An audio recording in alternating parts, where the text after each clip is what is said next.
Howdy, howdy, howdy. It's a Rodfather 916 reviewing the Real Housewives of Atlanta, episode 17, Game Over. Can we talk? The episode begins at Phaedra's house. We have Portia and her sister Lauren. And at the house, we learn that Lauren was the last person to talk to their cousin. She actually died while they were on the phone together. Phaedra is going to handle the funeral, and she suggested that, they will have butterflies. Maybe that's a good idea to have butterflies. This, symbolizing anew. Well, Portia, we love Portia. We do. We love Portia, but Portia's a little bit slow. Her elevator don't go all the way up, and it was kind of like a repeat of an early episode about the Underground Railroad, and she was confused how they got the railroad underground and where did people get off and where was the train. So she asked Phaedra, she goes, so when you release the butterflies, do they come back? Well, these are people who love her. No, baby. No. You can't train butterflies when they're gone. And Portia's like, her sister Lauren had just kept a straight face going, this is my sister, this is my sister, this is my sister. I'm not going to laugh.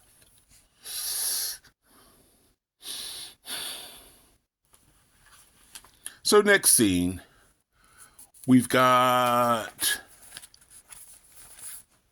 Angela. There was someone else, but she was not important to me.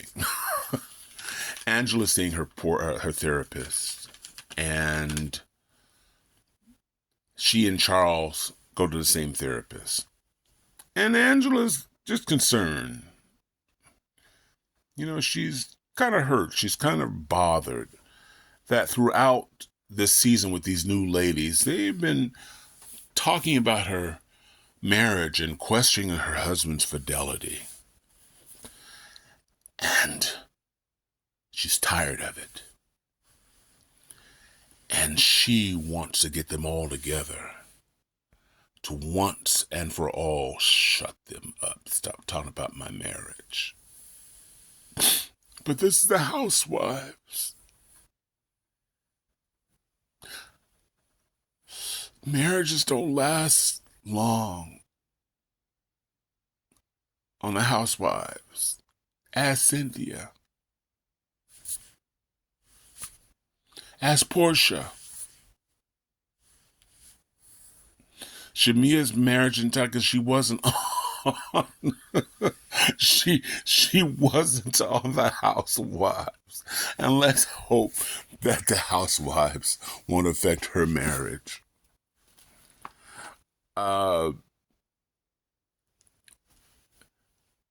We have Drew and Ralph. Ralph calls her and wants to know if he can come upstairs. For those of you who don't remember, even though they're getting divorced, Ralph lives in the basement downstairs. It's a nice basement. And he's not allowed to come upstairs. So he calls. And I need a moist towelette because this man is just creepy, sticky, just slimy. So he comes upstairs and he looks at Drew. Now they're getting divorced and he's done all this effed up stuff to her, but where did our marriage go wrong?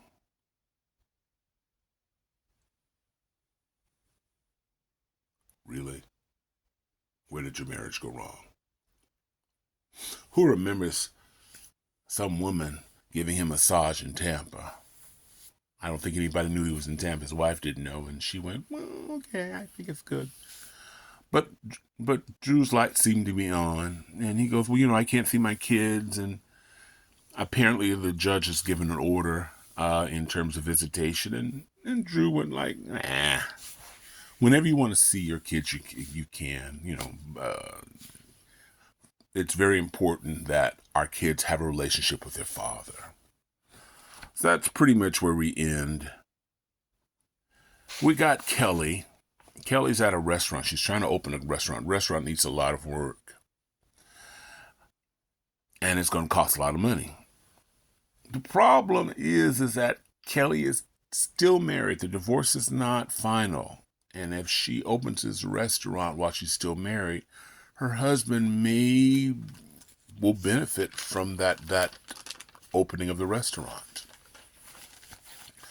So we wait. It cost her money, but we wait.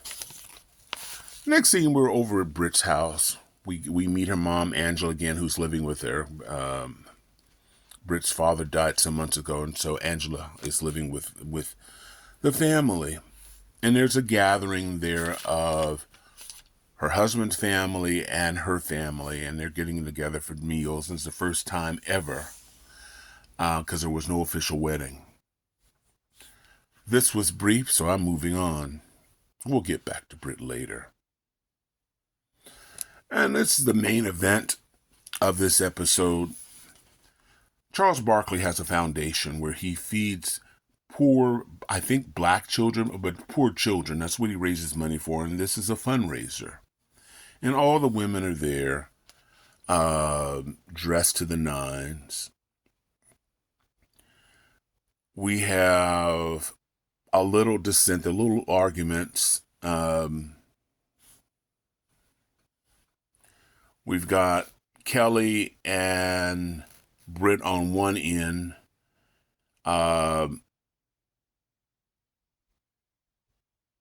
Then there's some tension between Shamia and Portia via Britt. Because on this episode,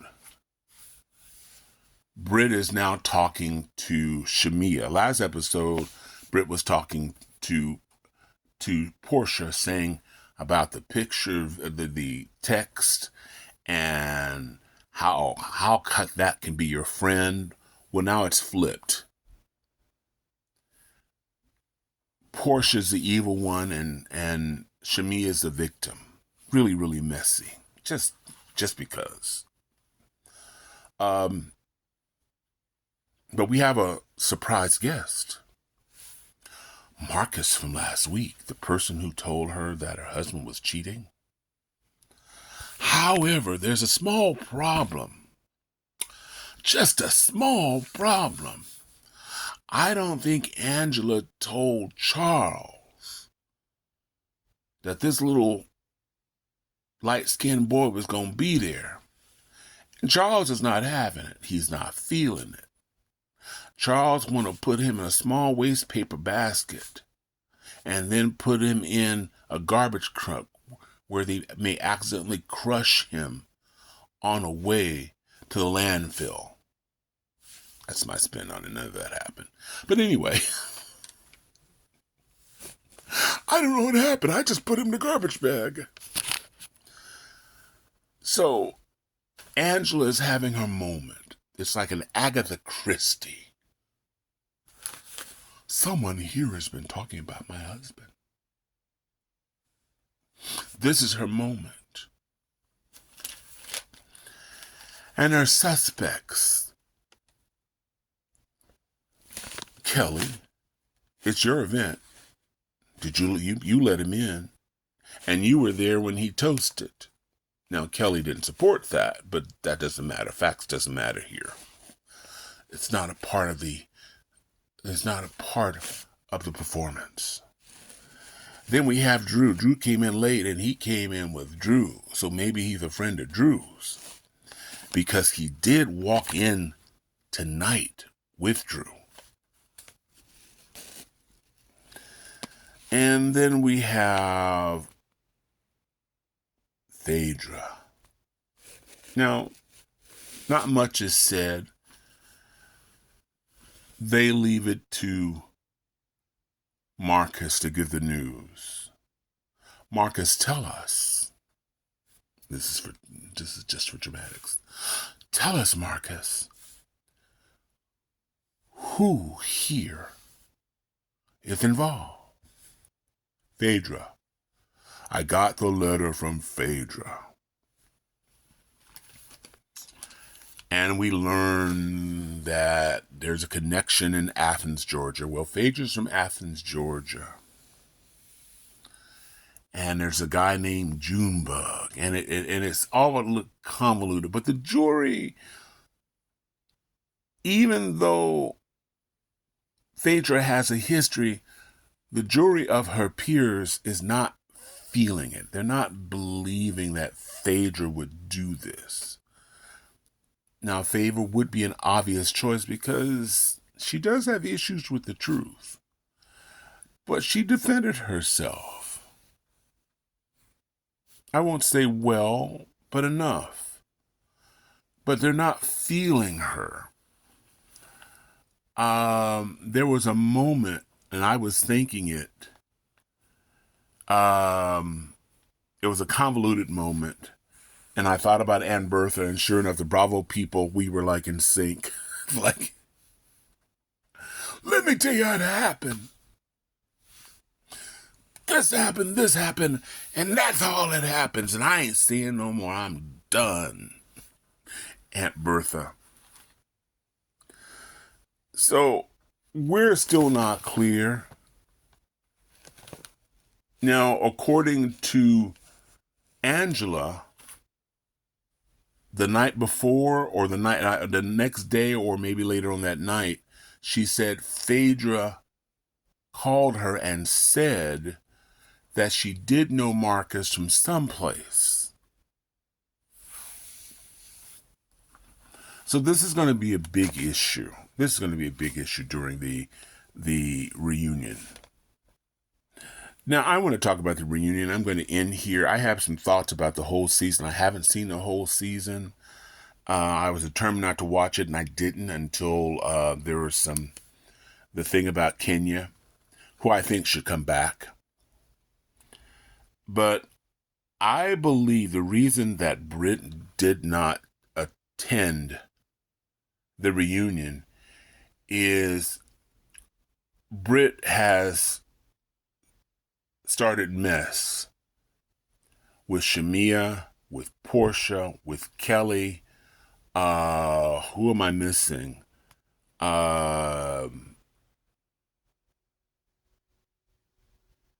And she and Angela are not tight. Nor is she and Phaedra is tight. So all these women are going to be coming to Brit. Brit is not sharp. She doesn't have good comebacks. In fact, she trips over her tongue. You remember that setup?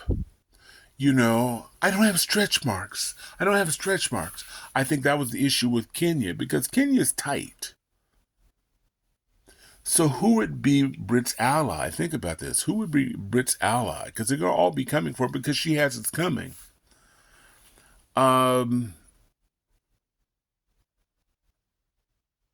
One of the things about the Housewives, and that's why I think they need to add new blood and not bring old people back. I love Nene, but everybody studied Nene.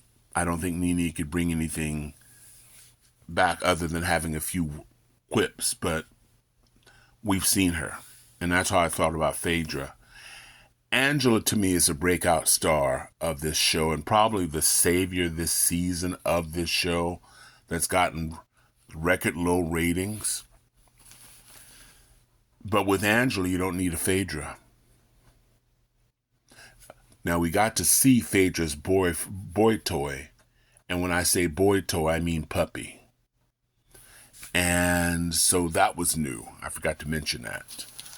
But do we need Phaedra? The other question is, do we need Portia? You know, Portia's got issues. On Reddit and on social media, she's not coming up. A lot of people are saying, why is she there? And they paid her $2 million. Because Atlanta is a valuable franchise. I dare say one of the most valuable franchise, but it's lost its way. People have sort of seen it, done it, and it has been sort of lackluster. I think Angela saved it. Now, the OG I didn't know what Cynthia's role there, but Cynthia's the foundation of this season. She's the foundation. She's not afraid to say her truth, but she doesn't have to necessarily be in the thick of the mess. And a lot of the new shows, the reason these women create drama is to keep their place on the show. The problem is especially in Brit's case, that's all she has. And again, she has no allies there, because they would all be coming from her. The heart of the show this season is Shamia. Nobody saw that coming. But Shamia is the heart. So you have Angela is the breakout star. We have Cynthia. She's the foundation of the show. And then we have the other players who are okay. Drew's okay.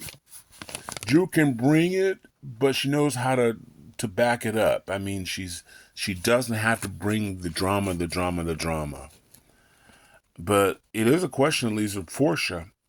And again, with Angela being sharp, why do we need Phaedra? I like Phaedra, don't get me wrong.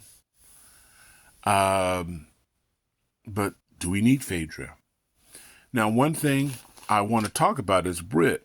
There's a lot of rumors out there. I wish people would do research, but my sources tell me that Brit has not filed a lawsuit. She's talked about a lawsuit for $20 million, but she has not actually filed it. It is still sitting. She has not filed this lawsuit. So if someone from a source can show me that in Fulton County, she filed a lawsuit against Bravo, NBC, and the producers, I'll believe it. But my sources says that haven't happened. And she hasn't asked for any money. Now, she could do that, can change, but that hasn't happened. But like I said, my guess is if Brit showed up at if she showed up at the reunion, those women would eat her alive. They would rip all the polyester off her clothes. Yeah, I said it. She's not a housewife. She's not a friend. You know, and I hate to say that about a sister, but you know, she's kind of a nothing burger. Because if she was thinking, she knows all the shit she has said about Shamia, that she said Portia said, and then she goes back to Portia like she did tonight and said, well, you know, I'm sorry, she goes to Shamia tonight and said, well, Portia said all these things about you. They're going to see the episode.